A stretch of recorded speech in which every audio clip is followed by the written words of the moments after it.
Bapak, Ibu, Saudara-saudari, adik-adik, para sahabat Tuhan Yesus di Paroki Santo Yosef Madari dan di Stasi Santo Tomas Seakan, juga para sahabat Tuhan Yesus dimanapun Anda berada. Salam semangat, berkah dalam, sehat selalu, tetap berbahagia dan tekun berbuat baik. Marilah kembali kita belajar ilmu sejati pada hari Sabtu tanggal 9 September tahun 2023, hari biasa pekan ke-22. Kita mengawali belajar ilmu sejati dengan berdoa dalam nama Bapa, Putra, dan Roh Kudus. Amin. Allah Bapa Maha Rahim, perkenankanlah kami mengimani warta gembira Putramu. Ajarilah kami selalu berpegang pada pengharapan yang telah Kau tumbuhkan di dalam hati kami, dengan pengantaraan Tuhan kami Yesus Kristus Putramu, yang hidup dan berkuasa bersama Dikau dalam persatuan Roh Kudus, Allah sepanjang segala masa. Amin. Para sahabat Tuhan Yesus terkasih, kita akan belajar ilmu sejati dari Injil Yesus Kristus menurut Lukas bab 6 ayat 1 sampai dengan 5. Pada suatu hari Sabat, Yesus dan murid-muridnya berjalan di ladang gandum. Para murid memetik bulir-bulir gandum,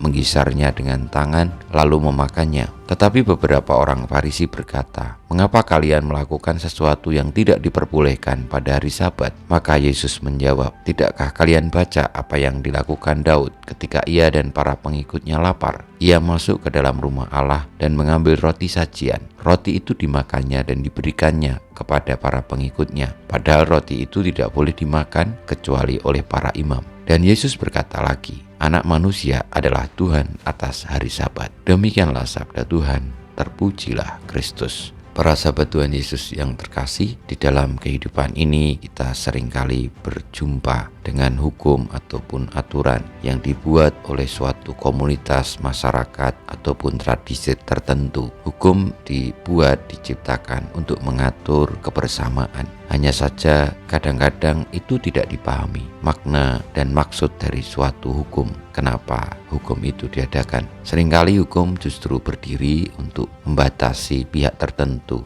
supaya mengikuti ataupun supaya seragam dengan apa yang dikehendaki oleh suatu komunitas tertentu tanpa melihat situasi yang sebenarnya lebih penting untuk dimengerti, dipahami. Kadang-kadang hukum hanya dipahami sebatas sebagai hal yang tidak boleh dilanggar. Tetapi Tuhan Yesus mengajarkan kepada kita bahwa hukum yang terutama adalah keselamatan jiwa-jiwa, di mana Allah telah memberikan hukumnya dengan menata semesta ini sedemikian rupa, sehingga ketika kebaikan, ketika kemanusiaan itu dihormati, saat itulah hukum Allah berlaku, yakni demi keselamatan jiwa-jiwa. Semoga kita semua semakin memahami maksud kenapa hukum itu dibuat dan mengerti bahwa hukum yang terutama adalah ketika hati kita terarah kepada Allah, menyelaraskan diri dengan hukumnya yang telah tergelar di dalam alam semesta ini, yakni untuk kebaikan dan keselamatan jiwa-jiwa.